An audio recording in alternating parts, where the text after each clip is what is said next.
আমি পালিয়ে তোমার কাছে চলে আসতেছি। তুমি আমার জন্য রেলওয়ে স্টেশনে ওয়েট করবে তো? প্লিজ, এই মুহূর্তে তুমি ছাড়া আমার আর কেউ নেই। তুমি ঠিক সময়ে রেল স্টেশনে দাঁড়িয়ে থেকো। আমি এখনই রওনা হচ্ছি। ভোর ৬টা ২২ মিনিট। হঠাৎ মোবাইলে মেসেজের শব্দ। শীতের সকাল, সজাগ থাকলেও মোবাইলটা ধরতে ইচ্ছে করছিল না। তারপরেও হাতে নিলাম, একটু জায়গা থেকে সরে। অপরিচিত নাম্বার মনে হচ্ছে। যাই হোক, মেসেজটা ওপেন করলাম, পড়লাম। যা পড়তে সময় লাগছে ২ মিনিটের মতো। বুঝেনি তো, ২ মিনিট কম সময় না, ইয়া লম্বা মেসেজ। যাই হোক, সংক্ষেপে বলি। যাতে লেখা ছিল, আমি বাড়ি থেকে বের হয়ে গেছি। সাথে আছে কিছু কাপড় আর সামান্য কিছু টাকা। তুমি যা পারো নিয়ে এসো। আর আমার স্টেশনে পৌঁছতে সময় বেশি লাগবে না। আমার মোবাইলটা ভাবির রুমে, তাই মারটা নিয়ে চলে আসছি। তুমি এইটাতেই কল দিও। ব্যালেন্স নাই, তাই মেসেজ দিলাম। মেসেজ দেখেই বসে পড়লাম। কে সে? কাকে বা মেসেজ দিতে গিয়ে আমাকে দিল? ২ মিনিট বসে ভাবলাম, কি করব বুঝতে পারছি না। মেসেজে স্টেশনের নাম আর ট্রেনের সময় ও সিট নাম্বার সহ লিখে দিয়েছে। কি করি আমি? ভাবলাম, ওনাকে কি ফোন করে ব্যাপারটা বলে দিব, নাকি নিজে যাব? আর যাকে মেসেজ করেছে সে যদি না আসে, তাহলে তো বেচারির সব শেষ। উঠে পড়লাম, তাড়াহুড়ো করে রেডি হলাম। মানিব্যাগে ৭৫০ টাকা ছিল। মাল লকার খুলে আরও ১০,০০০ পেলাম। যাই হোক, যতটুকু করা যায়। মোটরসাইকেলের চাবিটা হাতে নিলাম, না চাবি রেখে দিলাম। মোটরসাইকেল নিব না, আর স্টেশনও তেমন দূরে না। বেরিয়ে পড়লাম এই কনকনে শীতে। সাথে আছে অনেক উত্তরের বাতাস। স্টেশনে পৌঁছালাম। মেসেজ দেওয়া ট্রেনের সময়ও নিকটেই। চারদিকে তাকালাম, মানুষজন আছে, কিন্তু এর মধ্যে কোনো মেয়েকেই দেখছি না। তাহলে কি সে আসে নাই নাকি? কেউ মজা করছে আমার সাথে?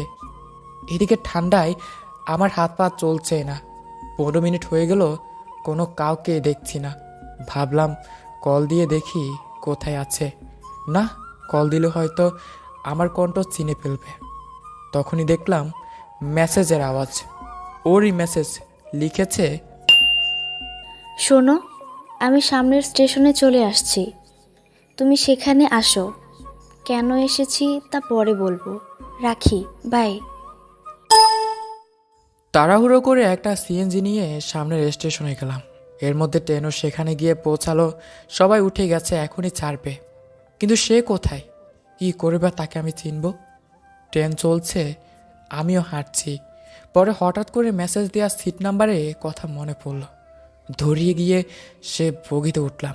সিটের পাশে গিয়ে দেখি বোরের মিটি মিটি অন্ধকারে জ্যোৎস্নার আলোর মতো সুন্দর একখানা মেয়ে হাতে ব্যাগ নিয়ে কালো চাদর মাথা দিয়ে বসে বসে খাচ্ছে। জিজ্ঞেস করলাম, এই যে শুনুন। বলতে তাকালো। চোখের কালো মনিটা দেখাই যায় না, জলে ভরে আছে দু চোখ। জিজ্ঞেস করলাম, মেসেজ দিয়েছিলেন? এ কথা বলতেই জড়িয়ে ধরল। বলতেই লাগলো, আমি ভেবেছিলাম তুমি আসবে না। আর আমি তো শীতে কাঁপছিলাম। আমার কাঁপা দেখে সিটে বসিয়ে ওর গায়ের চাদরের একটা অংশ দিয়ে আমাকে ডেকে ফেললো। ভেবেছিলাম তাকে সব কিছুই খুলে বলবো, কিন্তু তার এত ভালোবাসা দেখে তাকে যে আর কিছুই বলতে পারলাম না। চাদরের ভিতরে তাকে জড়িয়ে ধরলাম। ও বলতে লাগলো, তুমি তো বলেছিলে তুমি কালো, কিন্তু তুমি তো অনেক সুন্দর। আমার সাথে দুষ্টামি হয়েছিল না?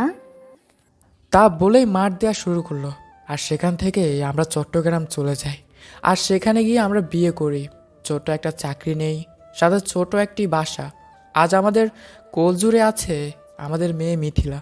অনেক সুখে আছি, কিন্তু আজও বলতে পারি নাই তাকে যে আমি সেই ছেলে নই যাকে সে মেসেজ দিয়েছিল।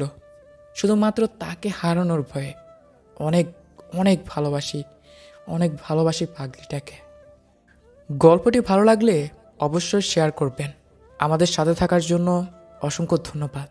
আল্লাহ হাফেজ।